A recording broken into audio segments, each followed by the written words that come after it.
ಚಾಮರಾಜನಗರ ಜಿಲ್ಲೆ ತಾಲೂಕಿನ ಸಂತೆಮರಳಿಯಲ್ಲಿರುವ ಕೃಷಿ ಉತ್ಪನ್ನ ಮಾರುಕಟ್ಟೆ ಸಮಿತಿ ಆವರಣದಲ್ಲಿ ಇಂದು ಶ್ರೀ ವಾಲ್ಮೀಕಿ ಅಭಿವೃದ್ಧಿ ನಿಗಮದ 38 ಜನ ಫಲಾನುಭವಿಗಳಿಗೆ ಆಯ್ಕೆಗೊಂಡಿರುವ ಅಲೆಮಾರಿ ಜನಗಳಿಗೆ ಹಸುಗಳನ್ನು ಕೊಳ್ಳೇಗಾಲ ಶಾಸಕರಾದ ಎನ್ ಮಹೇಶ್ ರವರು ವಿತರಿಸಿದರು.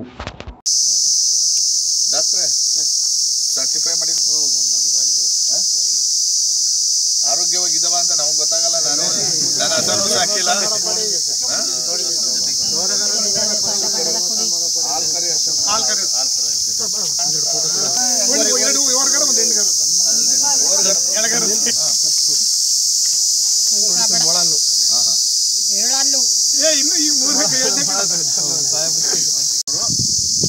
ರಿಜೆಕ್ಟ್ ಮಾಡಿ ಕಳಿಸಿದ. ಯಾವುದು ಆರೋಗ್ಯವಾಗಿದೆ ಅದರಿಂದ ಅನುಕೂಲ ಆಗುತ್ತೆ ಅಂತದನ್ನು ಮಾತ್ರ ಸೆಲೆಕ್ಟ್ ಮಾಡಿದ್ದಾರೆ.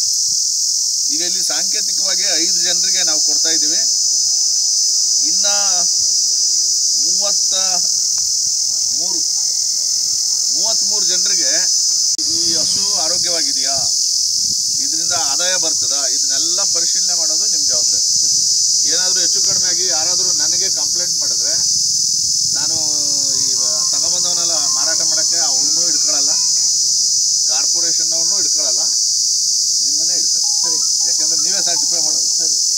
ಈಗ ನನಗೂ ಗೊತ್ತಿಲ್ಲ ಅದು ಇದು ಹೆಂಗೆ ಅಂತ. ಅಲ್ಲಿ ಹಿಡಿದು ನೋಡಿದಾಗ ಗೊತ್ತಾಯ್ತದೆ 5 ವರ್ಷ ಆಗದ ಇದಕ್ಕೆ ಅಂತ. ಇದೇ ನಮ್ಗೆ ಅರ್ಥ ಆಗಲ್ಲ. ರೈತರಿಗೆ ಗೊತ್ತಾಗುತ್ತೆ, ನಮ್ಮ ರೈತನೂ ಅಲ್ವಲ್ಲ ನಾನು. ಸೊ ಅದರಿಂದ ಇನ್ನು ಉಳಿದಂಥ 32 ಹಸುಗಳನ್ನು ಕೊಡುವಾಗ ಇದನ್ನು ಸರ್ಟಿಫೈ ಮಾಡಿ ಪಕ್ಕ ಮಾಡಿಕೊಡಿ. ಕಾಂಪ್ರಮೈಸ್ ಮಾಡ್ಕೊಳ್ಳೋದೇ ಬೇಡ.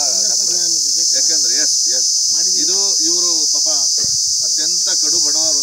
ಇವ್ರಿಗೆ ಯಾವ ಕಾರಣಕ್ಕೂ ಅನ್ಯಾಯ ಆಗಬಾರ್ದು. ಅದನ್ನು ಸರ್ಟಿಫೈ ಮಾಡಿ ಕೊಡಿ. ನೀವು ಈಗ ಕೊಡ್ತಾ ಇರೋ 5 ಸರ್ಟಿಫೈ ಮಾಡಿದ್ದೀರಿ, ಇದು ಎಲಿಜಿಬಲ್ ಇದೆ ಅಂತ ಒಪ್ಕೊಂಡಿದ್ದೀರಿ, ಮತ್ತೆ ಫಲಾನುಭವಿನೂ ಓಕೆ ಅಂತ ಒಪ್ಕೊಂಡಿರೋದ್ರಿಂದ ಈ ಸಾರ್ವಜನಿಕರ ಮುಂದೆ ಈ 5 ಹಸುಗಳನ್ನು ಸೋಲಿಗ ಸಮಾಜದ ಬಂಧುಗಳಿಗೆ ನಾನು ವಿತರಣೆ ಮಾಡ್ತಾ ಇದ್ದೀನಿ. Thank you. ಅಷ್ಟೇ ಅಲ್ವಾ? ಇದು ನನಗಿರ್ಲಪ್ಪ, ಇದಿಷ್ಟು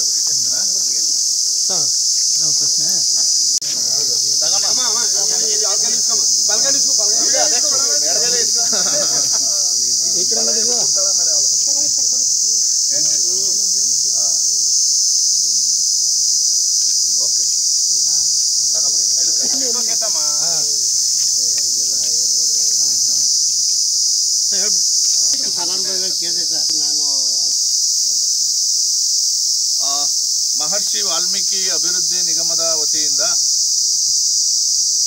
21 ಮತ್ತು 22ನೇ ಸಾಲಿನಲ್ಲಿ ಬುಡಕಟ್ಟು ಜನರಿಗೆ ಸ್ವಯಂ ಉದ್ಯೋಗ ಮಾಡಲಿಕ್ಕೆ